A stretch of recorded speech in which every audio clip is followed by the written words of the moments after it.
Hi, I'm Peter Strimer, priest associate at Epiphany Parish. Right when the stay-at-home order was instituted, I got in touch with Doyd and Ruth Ann and offered to provide some remote teachings if they thought it would be helpful. And first they invited me to do a short series on the Book of Common Prayer with videos on our YouTube page each Wednesday. And now that those are finished, I've begun a Zoom live class Sunday mornings at 10:30. That's part of our new Everybody Hour, where we gather at 10 a.m. for a virtual coffee hour, and then these classes begin at 10:30. And so we'll now have the first in what will be a series of 5 teachings on the Book of Common Prayer. There are 2 things that make us Anglican. One is to be in communion with the Archbishop of Canterbury, and the second is to use the Book of Common Prayer as the basis for our worship. And this has been true since the church was founded in the 16th century. The key dates for the creation of the Book of Common Prayer are 1549, 1552, and 1559.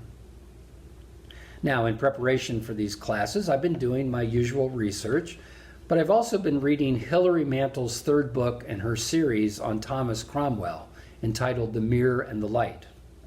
And I've also been binge-watching the Showtime series, The Tudors. What these 2 secular takes on this period show is that the English Reformation did not take place in a theological vacuum, but was worked out on the world's political stage. Thomas Cranmer, the author of the first Book of Common Prayer, had been made Archbishop of Canterbury by King Henry VIII for one reason and one reason alone, and that was to secure an annulment for Henry of his marriage to the Catholic Queen, Catherine of Aragon, so he could marry the Protestant Queen, Anne Boleyn. Now, you might remember how it worked out for that second queen, too. In the meantime, Cranmer had traveled to Germany and been influenced by Luther and Zwingli, and there had even taken a wife. As he became the Archbishop of Canterbury, he saw an opportunity in his new role to influence the church towards Protestantism. Then, after Henry died, and the very young Edward became king, the king's handlers and the Archbishop moved swiftly to reform worship in England based on these Protestant principles. The first prayer book in 1549 and the second in 1552, written by Cranmer, were the attempts to do this very thing. It's important to remember, though, that second prayer book in 1552 was only in place for about 6 months before Edward died and Queen Mary became queen and reestablished Catholicism as the religion for the English Isles. Mary, we remember her as Bloody Mary, accomplished this through the execution of over 300 Protestants. One of her victims was Thomas Cranmer. So in these first 2 prayer books, 1549 and 1552, what was accomplished? Well, first and foremost, worship was now in English rather than in Latin. That alone is a radical reform of the liturgy. But it didn't stop there. Priests and bishops gave up their vestments and only wore a cassock and a surplice. Elaborate processions were banned. Veneration of the sacrament was banned, and plain household bread was to be used for the Eucharist. Rather than being consecrated on a high altar representing a priestly sacrifice, a simple table with a fair linen was set up in the people's midst as a simple memorial meal. Also, the confession of sin, a major emphasis of the Reformation, was put right up front in morning prayer, evening prayer, and Holy Communion. So I would hold that these first 2 prayer books are by far the most important Reformation documents for Episcopalians. So, as I said, all of this was thrown out the window when Mary took over as queen. But then, after her 5-year reign, her half-sister Elizabeth became queen. She made her mother, Anne Boleyn's chaplain, Matthew Parker, the new Archbishop of Canterbury. And together with Archbishop Parker, she published a new prayer book in 1559. It is this prayer book that established Anglicanism as the middle way between the Protestants and the Catholics. It maintained many of the reforms of 1549 and 1552, which were pretty radical, but it made some significant exceptions. Now, while most of Elizabeth's prayer book mirrored 1552 almost verbatim, there is a much stronger sense of more traditional English worship and practice in the few changes that were made. And here are what those changes were: the reintroduction of liturgical vestments, the removal of prohibitions against the veneration of the sacrament, the removal of the statement that the bread and wine do not change their substance, which had been a full rejection of transubstantiation.